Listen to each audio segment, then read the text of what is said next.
Assalamualaikum warahmatullahi wabarakatuh.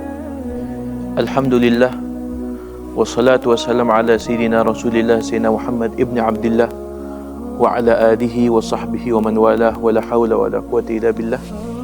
Amma ba'du. Segala puji dan syukur kehadirat Allah Subhanahu wa taala yang masih memberikan kesempatan untuk kita untuk dapat melakukan ibadah yang begitu mulia pada bulan yang mulia.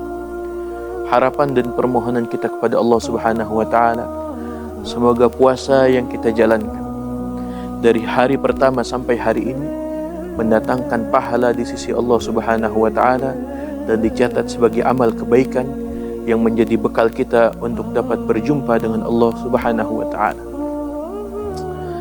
Ma'asyiral hadirin yang dirahmati oleh Allah Subhanahu wa taala, di dalam ibadah berpuasa terkadang dan pasti kita memperhatikan apa saja hal-hal yang dapat membatalkan puasanya, baik dari makan dan minum atau hal-hal yang lain. Maka ada yang lebih penting sebenarnya di dalam kita melakukan dan menjalankan ibadah di bulan Ramadan ini. Yang lebih penting adalah bagaimana menjaga kualitas puasanya sehingga tidak membatalkan pahala daripada puasa itu.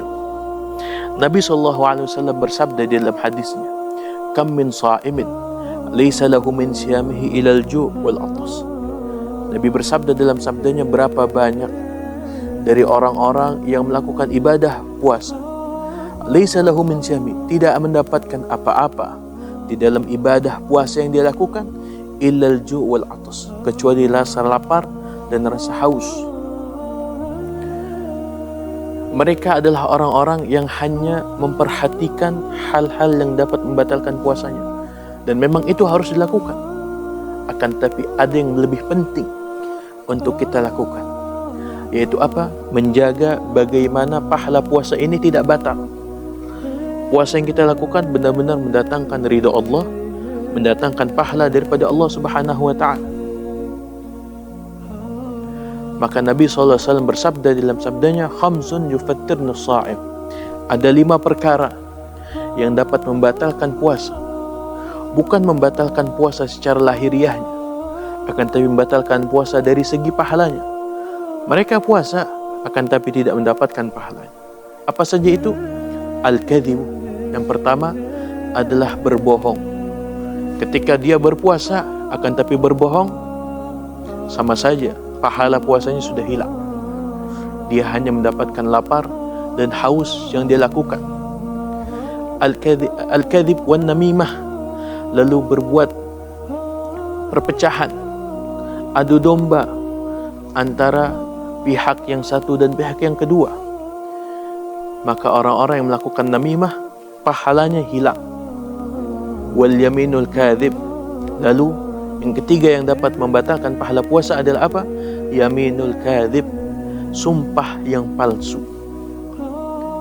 Wan nadhuru bisyahwah, yang keempat adalah melihat dengan syahwat. Dan yang kelima adalah berbuat adu domba di antara sesama muslim. Maka kelima hal ini ketika engkau melakukannya, maka pahala puasamu akan hilang. Maka apa yang kita dapatkan di dalam puasa hanyalah rasa lapar dan rasa haus, sesuai dengan apa yang disabdakan oleh baginda Nabi besar Muhammad sallallahu alaihi wasallam. Maka alangkah bagusnya ketika datang bulan Ramadan, ketika melakukan ibadah puasa, untuk menjaga lisan kita, menjaga perilaku kita, sehingga lisan kita dan perilaku kita menjauhkan diri kita dari hal-hal yang mendatangkan murkanya Allah Subhanahu wa ta'ala, menjauhkan lisan kita dan diri kita dari hal-hal yang dapat membatalkan pahala puasa. Maka alangkah bagusnya ketika datang bulan Ramadan, kita menyibukkan lisan kita, menyibukkan anggota tubuh kita untuk beribadah kepada Allah Subhanahu wa ta'ala. Ada satu zikir yang diajarkan oleh baginda Rasulullah sallallahu alaihi wasallam yang pernah ditanya oleh Sayyidina Aisyah radhiyallahu anha. Bertanya kepada Rasulullah SAW, "Ya Rasulullah, amalan apa yang aku harus perbanyak lakukan. Ketika yang mana amalan itu ketika aku lakukan di hari itu, dan hari itu bertepatan dengan malam Al-Qadar, malam yang lebih baik dari 1000 bulan. Maka Nabi SAW bersabda, perbanyaklah untuk membaca Allahumma innaka afuun tuhibbul afwa fa'fu anna. Ya Allah, Engkau adalah zat yang maha pemberi ampun, yang maha mengampuni, tuhibbul afwa, yang cinta untuk memberikan ampunan, fa'fu anna, maka maafkanlah kami. Maka ini adalah sebuah zikir yang sering kita lakukan, yang sering kita ucapkan ketika ingin berbuka puasa. Padahal zikir ini adalah zikir yang bukan hanya diperbanyak ketika ingin berbuka, akan tapi di sehari kita di dalam bulan Ramadan untuk memperbanyak zikir ini. Maka alangkah baiknya, alangkah beruntungnya ketika seseorang melakukan ibadah puasa, menjauhkan lisannya, menjauhkan perilakunya dari hal-hal yang dapat membatalkan pahala daripada puasanya, sehingga tidak masuk dalam sabda Nabi Muhammad SAW yang berpuasa akan tapi mendapatkan haus dan dahaga. Akan tapi ibadah yang puasa kita lakukan mendapatkan pahala yang maksimal di sisi Allah Subhanahu wa taala. Mudah-mudahan Allah Subhanahu wa taala menjaga lisan kita, Allah menjaga perilaku kita untuk melakukan hal-hal yang mendatangkan murkanya Allah Subhanahu wa taala. Wa sallallahu ala sayyidina Muhammadin wa ala alihi wasallam.